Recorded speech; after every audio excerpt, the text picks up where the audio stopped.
Арбаңыздар. Бүгін біз аялдардың саяси лидерлігі туралы кеп кылабыз. Мейманда аялдарды колдоо борборунун директору Балгакы Абыловна Досалиева. Саламатсызбы? Негизи алгач ушул түшүнүк берип баштасак, аялдардын саясий лидерлиги деген эмне? Негизинен аялдардын саясий лидерлиги бул мамлекеттик жана коомдук башкарууда ар кандай деңгээлдеги чечим кабыл алууда аялдардын катышуусу жана ошондой эле принциптери менен ишенимге ээ болгон тилектештеринен команда түзө алгандыгы бул лидерлик болуп эсептелинет. Аялдардын саясий лидерлигинин узак тарыхы бар. Ондогон жылдар бою аял саясий психологиясынын изилдөөнүн борборунда турат. Бирок буга карабай ал бүгүнкү күндө дагы лидерликти илгерилетүү актуалдуулугун жоготпой келет. Акыркы 10 жыл бою аялдар лидерлиги салыштырмалуу өскөндүгү, саясат тармагындагы гендердик теңчиликтин кыйла жетишкендиктерин көрсөтүп турат. Ошону менен бирге биздин өлкөдө аялдарга жогорку саясий кызматтарды ээлөөгө жол бербей турган абдан көп тоскоолдуктар жана тосмолор жок эмес. Эркектер менен аялдардын биргелешкен катышуусу гендердик тең салмактуулукту камсыз кылат жана бул гендердик теңдикти гана бекемдебестен иштин өндүрүмдүүлүгүн жана эффективдүүлүгүн арттырат. Мына ошондуктан аялдардын башкаруучу жана саясий кызматтарда эркектер менен тең укукта катышуусу маанилүү. Эми лидерликке тоскоолдуктарды айта кетсем, изилдөөлөрдүн маалыматына ылайык аялдарга карата кеңири жайылган тоскоолдуктар катары төмөнкүлөр эсептелинет. Гендердик ролдордо бөлүштүрүүнүн салттуу патриархалдык сакталышы, бул социалдык жана тиричилик тоскоолдуктарынын болушу, маалыматтын жетиштүү эместиги, аял депутаттарга карата кош стандарттын же болбосо эки башка стандарттын болушу. Бул кош стандарт деген гендердик прогрессивдүү мыйзамдарды кабыл алынышы бир стандарт десек болот. Ал эми саясатчылар тарабынан аткарылбагандыгы бул экинчи стандарт десек болот. Ал мамлекет тарабынан дагы ушул экинчи стандарт көзөмөлгө алынбай келет. Андан тышкары кыргыз элинин көпчүлүгү саясат бул аялдардын иши эмес. Аялдар өздөрүнүн ордун билсин, үй жайын жайгарып, балдарды гана тарбиялоо бул аялдардын милдети деп эсептешет. Ушул пикирдин болушу. Андан тышкары айнек дубалдардын жана шыптардын сакталышы бул көзгө көрүнбөгөн тоскоолдуктар. Мисалы, бирдей позицияны ээлеген аял менен эркек болсо, эркектин кызмат абалынан көтөрүлүүсү тез болот. Ал эми аял кишинин үй бүлөсү, балдары менен алаксып, ишти толук алып кете албайт деген шылтоо менен кызмат абалынан көтөрбөй коюшат.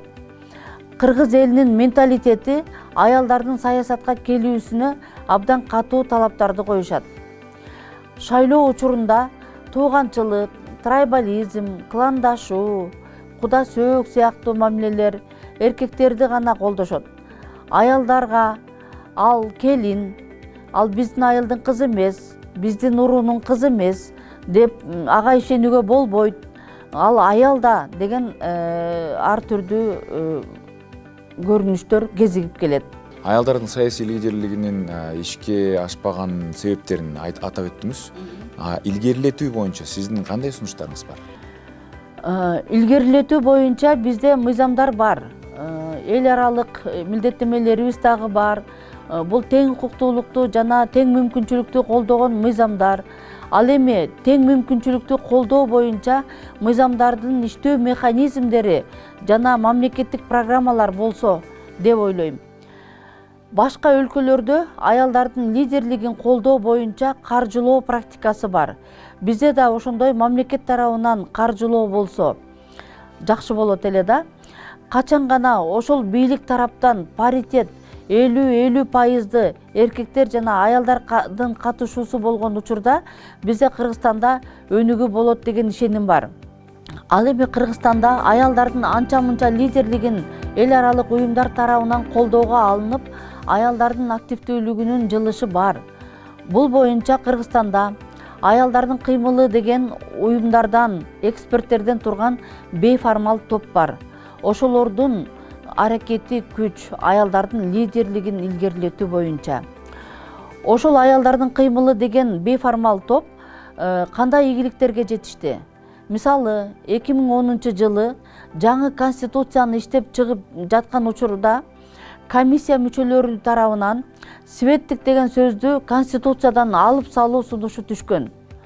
Аялдар кыймылы бейформал тобу жогорку кеңештин депутат айымдары менен биргеликте жаштар менен биригип Кыргыз мамлекетинин светтик статусун сактап калуу боюнча аракеттерди, акцияларды жасашты. Бул аракеттер натыйжалуу болду. Дагы аялдардын укуктарын илгерилетүүнү колдоо боюнча мыйзамдарды кабыл алууда да адвокаси кампанияларын өткөзүшкөн. Мисалы, никеге туруу максатында кыздарды эркине каршы ала качуу мыйзамы үчүн өткөрүлгөн акциялар, коомдук парламенттик угуулар жана башкаларды айтсак болот.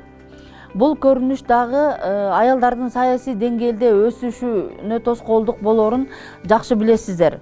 Ошондой эле жергиликтүү кеңештин депутаттарынын мандатынын 30%-ын аялдар үчүн резервдөө нормасы кабыл алууда дагы гендердик сезимтал эркек депутаттар менен биргеликте жогорку кеңештин аял депутаттарынын форуму менен иштешкендигин айта кетишибиз керек.